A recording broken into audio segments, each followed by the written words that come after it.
The biggest bull trap in history will become a false narrative of the first half of 2023. That's my stance on the markets, and I want to show you in today's video the facts, the objective data as to why I believe this will be the case. Make sure you like and subscribe to the channel. We've been here throughout the bear markets of the S&P, of Bitcoin, and those fear, doom, and gloomers throughout this entire period of the markets, only to see the markets potentially bottom and start to head up into that new stage of the first part of the cycle. Guys, in today's video, I want to get into the FOMC meeting coming up next week, what it looks like in terms of interest rate rises from a fantastic chart here from my brother Michael Pizzino, his channel, which I'll leave a link to in the video description.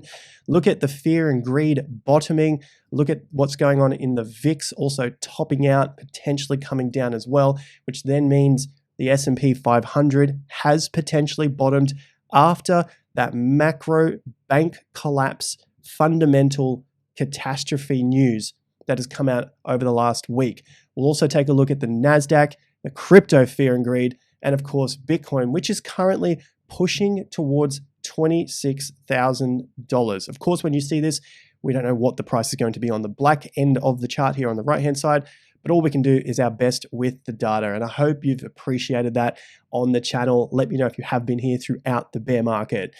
Last thing is our trading strategies, free workshops. Links are in the top of the video description. These are some of the fantastic results from our members over there, smashing it away 400%, 97%, 357%, going long, and of course, going short as well. They're booking in trades, booking in profits, I should say. And if you want to get involved, top of the video description, check that link out down there.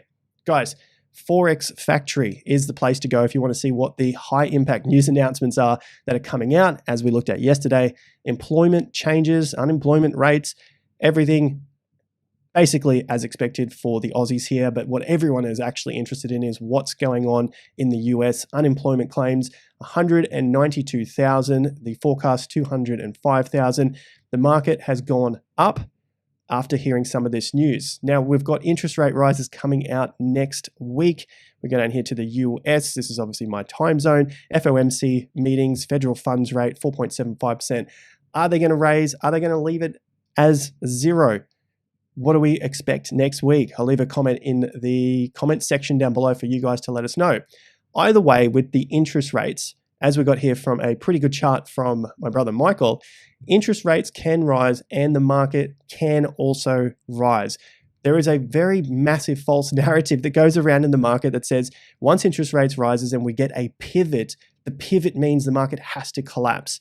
Now, I can go back to the dot-com boom as well into the mid-90s, which I have done on the channel. So make sure you are subscribed and check out those videos where you see interest rates rising from the beginning, that start of the interest rate rises, markets tend to go up. I don't understand how people aren't seeing this, but this is what the data is. Eventually, things do collapse and shit will get really, really bad. So I'm not a permabull forever. I do think there is going to be a big collapse coming. But what I think is happening right now, this is of course my opinion based on the data and how I'm analyzing it, is that it is too early for that collapse. That collapse is going to be severe. I'm going to be here following it throughout YouTube, Twitter, and Instagram, so make sure you're following us over there as well. But at the moment, it is just too early for that big collapse. And I'm seeing the majority of people calling for a collapse now, which I think is another good sign as to why we're probably bottom. Remember, I'm still looking at both sides of the market just in case, and there are pivot points and invalidation levels as to where this could all unfold. However, at the moment, the signals are showing to the upside. Now, this is the Fear and Greed Index, CNN Business. This is looking at this stock market. We have potentially bottomed on the fear. You can see we had extreme fear March 15th, a couple of days ago. So far, the bottom for the stock market is the 13th of March, the Monday that came in after the banks were collapsing on the weekend. The Fed came to the rescue and it seems like things are all going to work themselves out. Yes, there are underlying problems. The taxpayers having to pay for all of their screw-ups. I don't think any of that is right.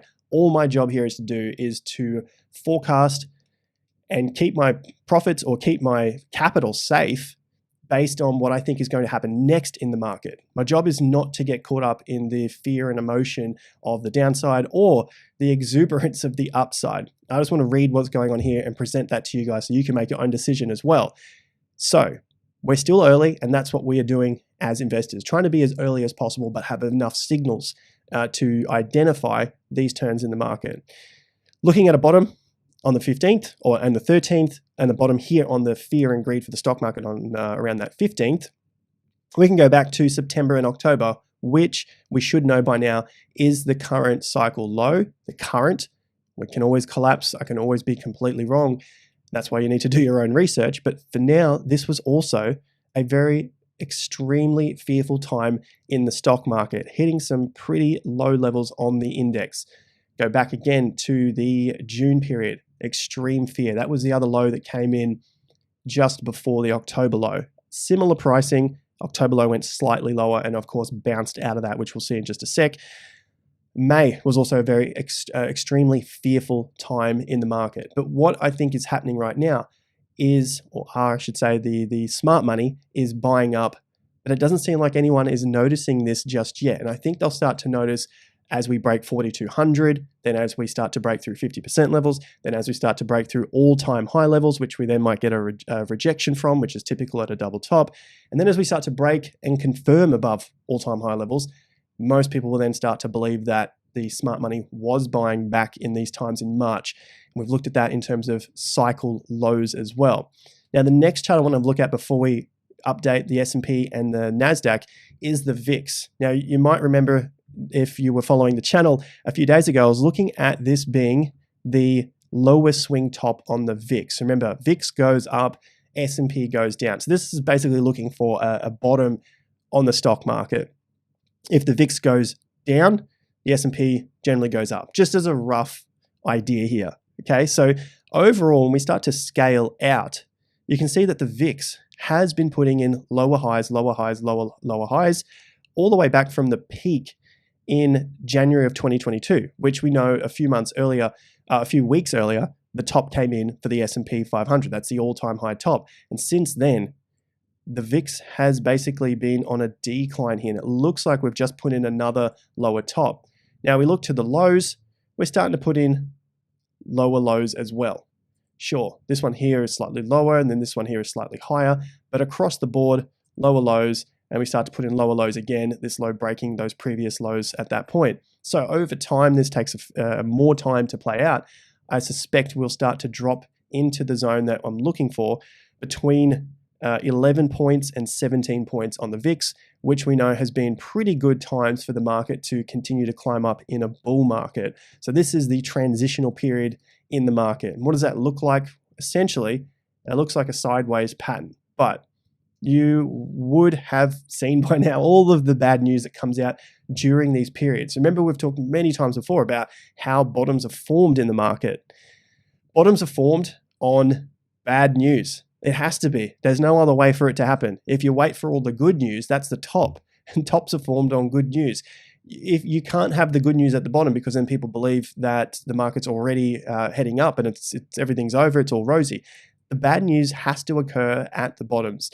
And sure, we can be wrong, and the market could drop further and take out these lows here in December and October, and potentially this one here in June as well, because of the amount of bad news there and the comparisons that we continue to see between what's happening right now and what's happened in 2008 and 2001 with other bank failures and collapses at that time.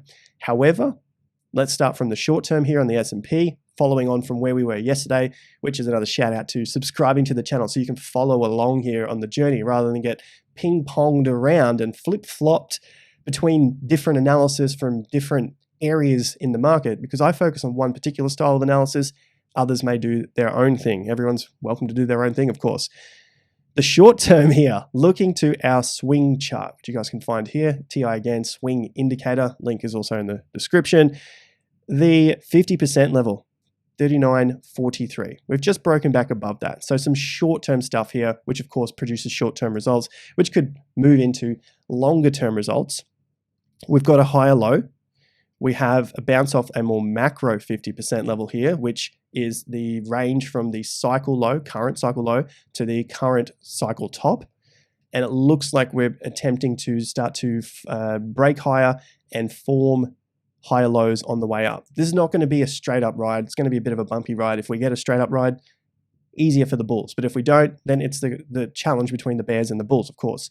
But the good news is that we have broken through the 50% and closed above it. So some good move there. And this is just an absolutely stunning pattern here, a higher swing low forming with a higher with a break and a close higher. The higher swing low, never forget that. This is one of the best things you can put into your trading, understanding what a higher swing low is or a lower swing top, which is great for shorting the market. So that's what's happening on the S&P in the short term, some good signs there.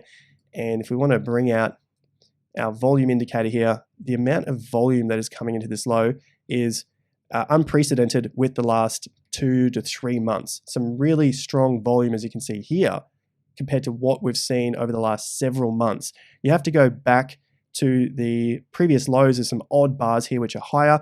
Basically, the volume means that smart money, insiders, whatever you want to call them, has been buying. And what they're going to do now is push the price up to test where the supply comes into the market. Where are the next lot of smart money, big players, going to be dumping on the market? At what price is that going to be so that we can drop the market back down to test the next level of support? You get higher support, you get higher lows start to form. That is the meaning, the definition of an uptrend. So pay attention to this. We'll continue to follow up. Same sort of things happened on the NASDAQ. You can see we've bounced off this log downtrend almost to a T. I'm on the weekly chart here, so the larger term time frame for the NASDAQ on the 50% level on the log downtrend, higher close so far. One more trading day for the traditional markets because it's waiting on Friday. So far, so good. I don't really have too much else to say here. That was almost a nothing burger from all the banks collapsing. That was this week here, end of the week, and early in this week, and we're now at higher highs than we were last week, the week before, the week before that, and so far higher closes. So we need another day to see what happens here on the weekly chart. A quick swing back to the longer term time frame here for the S&P, just as a follow-up in terms of where the lows are coming in. I've always talked about showing you where the possibility of lows are. So far, if March continues the way it does, we may have that higher low on the macro time frame here. You can see this is the March bar. If you prefer your candles, here you go. Here's the March candle, very, very thin, hard to see, but essentially you've got a low in October and a low in March. Previous low to that was June, okay? And then to that was February with another pivot point in March. So going back to the area that everyone loves to compare with, 2008, guess what happened in 2008? And guess what happened at the bottom in 2002, 2003, which is a 20-year cycle as well. Remember that, guys. You've got here in 2008 into 2009, a low in November. Pretty solid down move in October. That's this candle right here. Very, very strong. That was the big bank collapses. The low happened in November, big bounce back.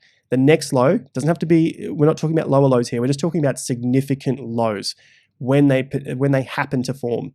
The next one was March. Remember that. What have we just seen? March, October, going back to 2022, and June. So looking back here, the previous major financial collapses, March, November, and October was a very, very big period as well. Now going back for June, basically that low was July. So it was a month later at this low, and then a month later at the November low. Then it got the March low in, okay? Remember, these things are very big time frames, so they may be happening on the daily in a closer time frame there, but in terms of the longer term, let's go back to 2003, exactly 20 years ago. March was the higher swing bottom out of the October low of 2022, exactly 20 years ago again. Now, we also had a pretty significant down month in July. Remember, we had that low in June, and there was some pretty strong fear in July of last year. Look at that extreme fear in July. Okay, so we've seen this multiple times that we get a very similar pattern, that we get lows and lows. I'm not talking about the degree of the fall here, just talking about the timing of the lows. In previous videos on the channel, I've gone back and done this over 60 years. I encourage you to do the same, but if you don't want to do it, I'll go through it again in some future videos. So there's your shield to like and subscribe to the channel. Now, I think that's been one take, so I'll take a breath, take a sip of water, and remind you guys about our trading workshops, our free trading workshops. Link is below for experienced traders. Jump on board, do those steps there to see if you can get involved in our free trading workshops. These are all of the trading results coming through, the new stuff day after day. You can see the dates here as well. And if you want to know more about that, links are in the video description. Okay, so this leads us to what's going on in cryptocurrency right now. As we saw earlier, Bitcoin pumping to 26. Let's see what happens at the close of the week in a few days. The Fear and Greed Index is reading neutral right now. 51, yesterday 52, last week we had some fear. Remember, we specifically looked at this bouncing off these levels as it came down to test the market sentiment, which has put in higher lows on the market sentiment. Now we've bounced away from that point. So we go to the max chart here to give us more of that data. This was it, the exact move to the downside that we were looking at. You can see that there were lower highs, lower highs, lower highs, and a nice solid move so far. Remember, none of this is finished yet, but so far, we're seeing a nice form of higher lows. This isn't always going to play out like this and just continue forever to the upside, because remember, this data is just between a level of 0 and 100, so we have to oscillate between the two. But in terms of where we are currently, this seems like we're starting to put in a little more strength, some more greed to the bulls within Bitcoin and cryptocurrencies. Now, as I'm filming, we are a few bucks short of 26,000. We have a few options here. The bull side, they want to see this close above 25,300. That's the key level. I've posted about this on Twitter so much, so make sure you follow me over there so we can get some updates. Much easier to update on Twitter than it is on a YouTube video. The next thing is the consolidation above 25.3. We need to close and then we need to consolidate. We're on the short-term time frame here of 4 hours. Getting above this bar is going to be a key level to break for the Wyckofians out there. I think this is a pretty key level that the market decided to turn and last under here for a couple of days. You can see here at 26,100. So I've got my alert waiting for that price range. I think you should do the same. Just an alert there to see how the market goes. Because remember, we're still waiting on the biggest bull trap of all time to stun the entire market, to take this thing back down under 20K, under 19K, and potentially under 15K. That's the ultimate macro bear scenario from this point. But let me go down the steps from the best case scenario bull to the medium case scenario bull, then to the bears. Best case scenario bull is obviously a close above these levels and then a break higher. For the downside, should we not close above 25.3, that drops us back into this zone underneath 25.3 and between those current lows there that are set at 24,000. So we're basically oscillating between a $1,300 range. That would not be a good sign, because that would be a second failed attempt, which means we would probably have to come back down and test the 50% level around $23,000, which is still bullish because we're in the top half of this 50% range. So that's a good sign. That's coming from the extreme panic lows of the banking collapse to this peak that we currently see at $26,500. So while we remain in this zone, things are looking pretty sweet for BTC. Closing above 25.3 is going to be faster for the bulls. Closing below 25.3 and above 23 is going to be a slower case for the bulls, and the bears are going to get a little bit louder again. Now, if that fails and we break below 23, retest to the underside, bears have got control. Bears are in it, and they are ready to push this market back down to test 20, maybe even the low of 19. And then for the mega bears, what they want is to come back and get below 18K, that 18 and a half level. That's what the mega bears need right now, very, very soon, within March, I would say, to be able to come back down and break 15K.